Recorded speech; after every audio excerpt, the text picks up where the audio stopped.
Brought to you by Agilus Diagnostics. Health test की बात आती है तो मैं भरोसा करता हूँ India's largest diagnostics company Agilus diagnostics. खुद को टेस्ट करते रहो।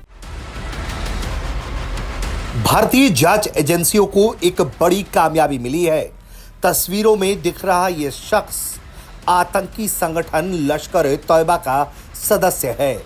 आतंकी सलमान रहमान खान को विदेशी धरती से दबोचकर भारत ले आया गया है।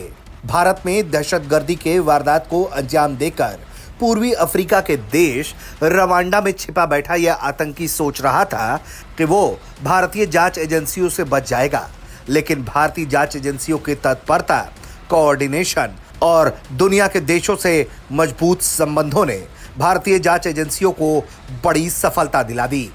सलमान बेंगलुरु जेल आतंकवादी षड्यंत्र मामले में आरोपी है। जांच से पता चला है कि वो युवाओं को कट्टरपंथी बनाने और आतंकवादियों को विस्फोटकों की आपूर्ति करने में शामिल था।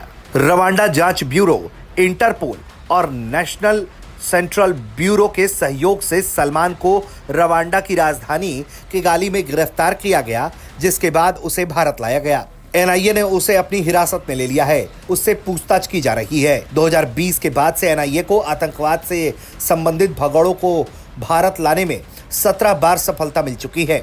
बताया जाता है कि आतंकी सलमान बेंगलुरु सेंट्रल जेल में बंद था।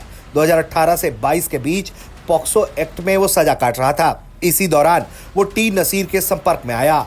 नसीर आजीवन कारावास की सजा काट रहा दोषी आतंकवादी है। नसीर ने सलमान को कट्टरपंथी बनाया, जेल के भीतर आतंकी मॉडल तैयार करने में भूमिका निभाई।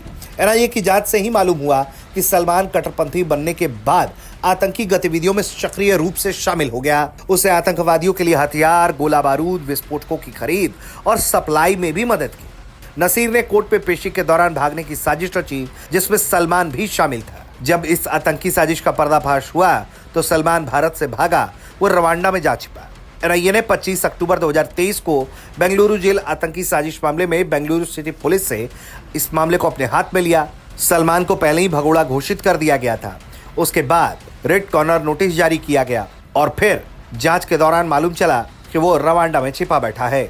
रवांडा के अधिकारियों ने नोटिस पर कार्रवाई करते हुए सलमान को दबोच लिया। इसके बाद भारतीय एजेंसियों को सूचना दी गई और फिर तमाम एजेंसियों के सहयोग से मिलकर उसे दबोच लिया गया और उसे भारत वापस लाया गया। अब इस आतंकी को इसके करतूत की सजा दी जाएगी। लेकिन जिस तरह से भारतीय जांच एजेंसियों को सफलता मिल रही है, उससे एक बात साफ है कि भारत के खिलाफ आतंकी साजिश रचने वाले या भारत के खिलाफ कोई भी नापाक इरादे रखने वाले लोग अगर दुनिया के किसी कोने में होंगे तो भारतीय जांच एजेंसियों से वो बच नहीं पाएंगे। ब्यूरो रिपोर्ट, भारत तक।